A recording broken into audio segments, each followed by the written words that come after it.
I think the issues is that this is a very favorable case for Dr. Wakely. Elderly patient, squamous histology. I mean, this is a layup. But let's take a look at this case a little bit more in depth, because many times the devil is in the details.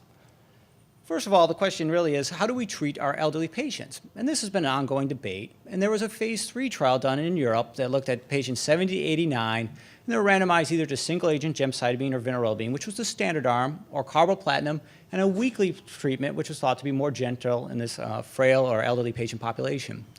This was undoubtedly a positive trial. Positive response rate, statistically significant improvement in progression-free survival, improvement in median overall survival. Therefore, we have a phase 3 validated paradigm to treat our elderly patients. Then along came nab-paclitaxel, and this was compared in a phase 3 trial against standard formulation paclitaxel. Now, if we take a look at this trial, there are a couple things we need to look at. There's a difference in schedule as well as a difference in formulation. The nab-paclitaxel is given on a weekly formulation. The carboplatin paclitaxel is given on the traditional every 3-week formulation. Importantly, taxane therapy was given beyond 4 cycles. Dr. Szynski, the PI of this trial, my mentor and close friend, spent a decade advocating for 4 cycles is the right number, and then in this trial, he used more than 4 cycles. Looking at the primary endpoint is objective response in all histologies, and you see it did meet the endpoint. Just because this trial chose a dubious endpoint and the FDA decided to approve this dubious endpoint for approval doesn't mean that we have to adopt this as clinicians. I think it's important to remember that we all use our clinical judgment. Looking at the histology, this was not a pre-specified endpoint. The squamous histologies were much better. The non-squamous looked to be relatively similar in response rate. Now the question really becomes, does this translate into an improvement in progression-free survival or overall survival? If you look at the intent to treat, which are on the top, the progression-free survival was no difference in progression-free survival, no difference in overall survival. And this was a relatively large study. It was around 1,000 patients, so we'd expect if there really is a difference in efficacy, 1,000 patient studies should be able to tease it out. If we look at the squamous histology, you see the progression-free survivals very similar. The overall survival is very similar. So those improvements in response did not really translate into improvement in progression-free or overall survival, which are traditional endpoints, and also has been associated with better improvement in quality of life, such as in the EGFR mutation trials. Looking at the toxicity, which is always important, I want to focus a little bit on the sensory neuropathy and the hypersensitivity reaction. There were 3 hypersensitivity reactions in this trial of 1,000 patients, 500 on the standard formulation. All 3 of them were on the standard formulation. 1 was grade 1, 1 was grade 2, and 1 was grade 3. So of those, 1 out of the 3 would leave you running up to the infusion room. Now, if we look at the sensory neuropathy, it's important that the dose and schedule affects the rate of neuropathy with paclitaxel. This is a trial by Dr. Bellani that looked at the every 3-week versus the weekly therapy.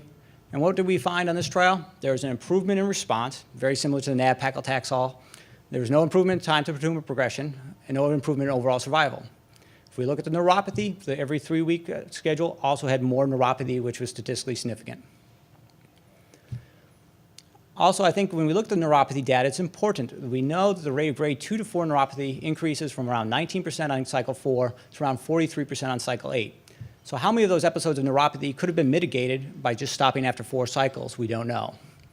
We also know with paclitaxel that it's the peak levels that cause the sensory neuropathy. So when you give a lower dose weekly, you're going to have less peripheral neuropathy because you have lower peak levels.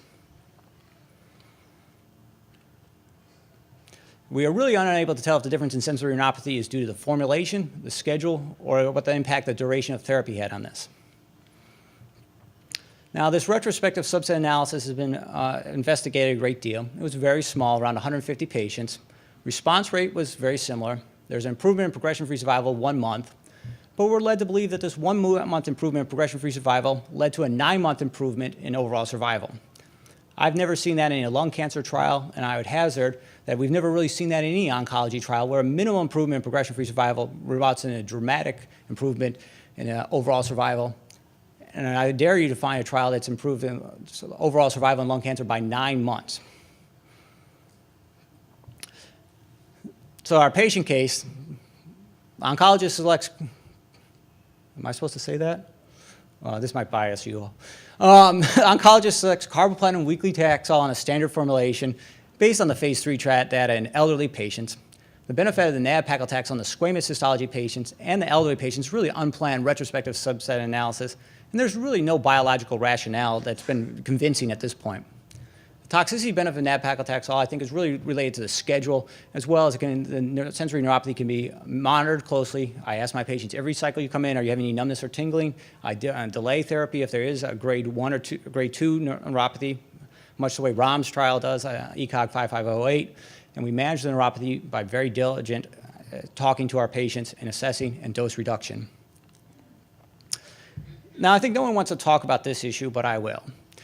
I called our pharmacist and said, what is the expense of this drug? So this is not a pharmacoeconomic thing. I just did this on my calculator and a pad of paper, so don't take it for gospel, but I think it's a good thought experiment. We assume the patient's BSA is 2. Assume the weekly schedule of nab-paclitaxel, like the approved schedule is 100 milligrams weekly, and every 3 weeks standard formulation is 200 milligrams every 3 weeks. The cost for standard formulation for a 300 milligram vial is $38. For nab-paclitaxel 100 milligrams, $676. I calculate out the standard formulation cost of about $50 per cycle, and nab-paclitaxel of $4,056.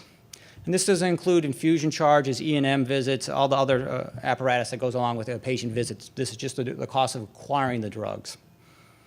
I don't think we can really look the other way at this tremendous difference in cost unless we're really certain we're providing a tremendous benefit.